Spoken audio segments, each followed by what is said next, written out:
Welcome students.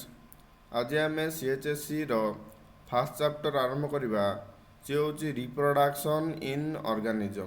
ये हूँ आमर सीएचएससी सिलेबस रो फास्ट चैप्टर। तो चलते आरंभ करने पूर्व आमको जानवा पड़ो व्हाट इज रिप्रोडक्शन। जदि आम ओडिया रे कहवा जनन कौन। The process by which every living organism makes its identical copy similar to itself is known as reproduction। ता माने कौन ना जो प्रोसेस रे गोटे लिविंग ऑर्गेनिज्म निजर गोटे डुप्लिकेट कॉपी बनाऊँच ऑफ सेम टाइप ताको हम कहूँ रिप्रोडक्शन बा जनन। ठीक अच्छे। तो देखो फॉर एग्जांपल मानकर गोटे बेंग गोटे ऑर्गेनिज्म अच्छी गोटे लिविंग ऑर्गेनिज्म से जब ता भलिया आउ गोटे बेंग तैयारी कला से प्रोसेस को कहवा आम रिप्रोडक्शन। ठीक अच्छे। देखु it is a common tendency of all living organism. जतिक भी लिविंग ऑर्गेनिज्म अच्छा भितर रिप्रोडक्शन हूँ गोटे common tendency. It is necessary for continuation of life and to compensate for the loss of life due to death।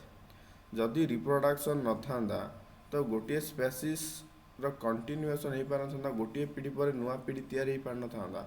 जो reproduction न था जदि मृत्यु फल जी भी लॉस होची ताको आम पूर्ण कर पार ना।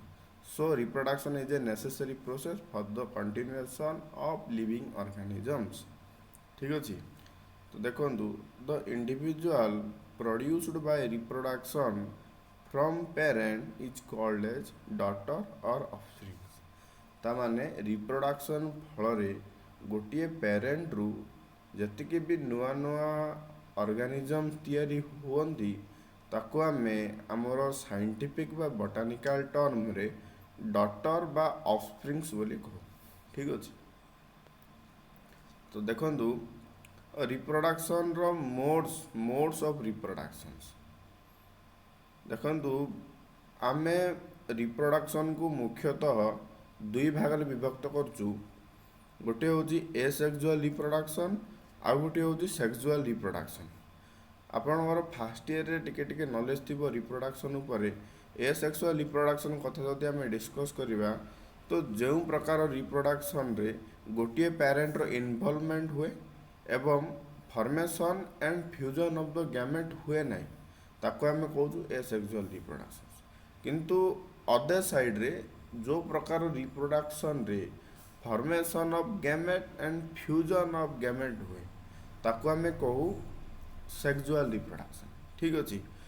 आमर बोर्ड रे सब गोटे इम्पोर्टाट डिफरेन्स आसे एसेक्सुअल और सेक्सुअल रिप्रोडक्शन भितर डिफरेन्स आसे।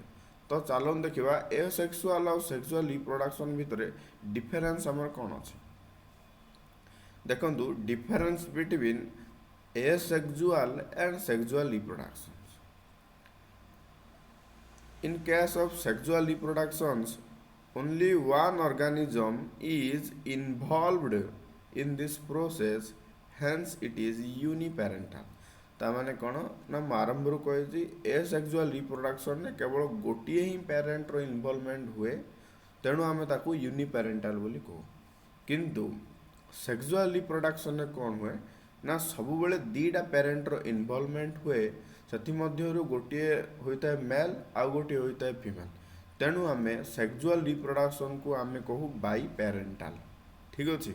तो नेक्स्ट पॉइंट देखु it does not involve the formation and fusion of gametes.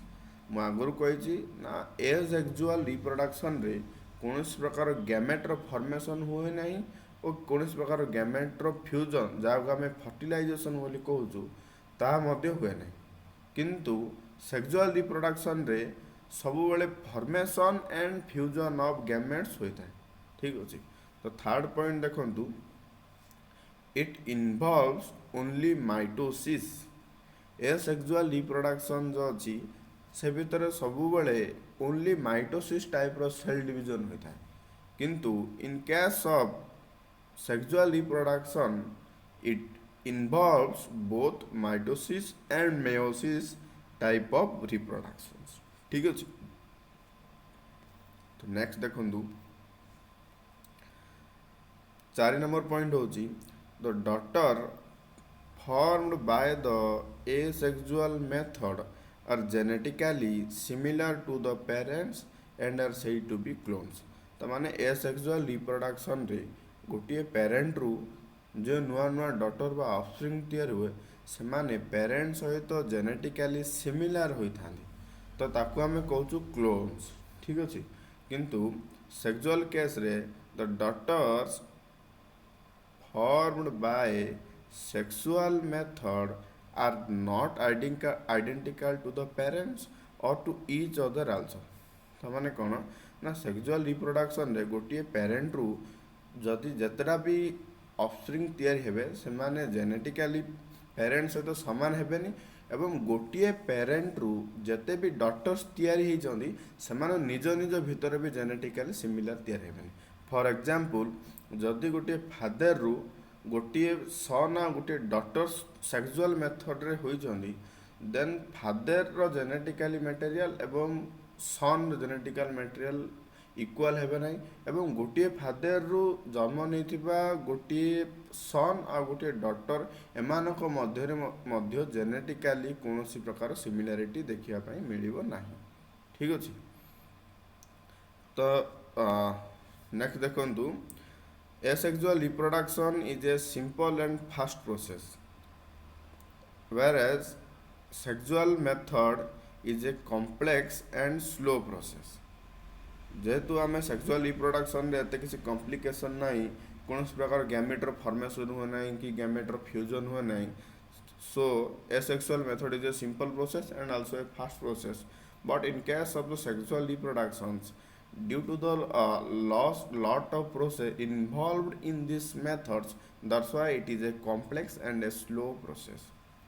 तो लास्ट पॉइंट देखंतु example asexual reproduction is mainly occurs in organisms like protozoans, algae, fungi and in some simple livings like in some bacteria but sexual reproduction is mainly occurs in higher plant and animals। देखंतु बंधुगण ये थिला difference asexual और sexual reproduction रे मु next video रे आपण मानकु पूरा एसेक्सुअल रिप्रोडक्शन एवं तर टाइप विषय रे पढ़ेबी। So stay connected with my channel and please subscribe my channel. Thank you.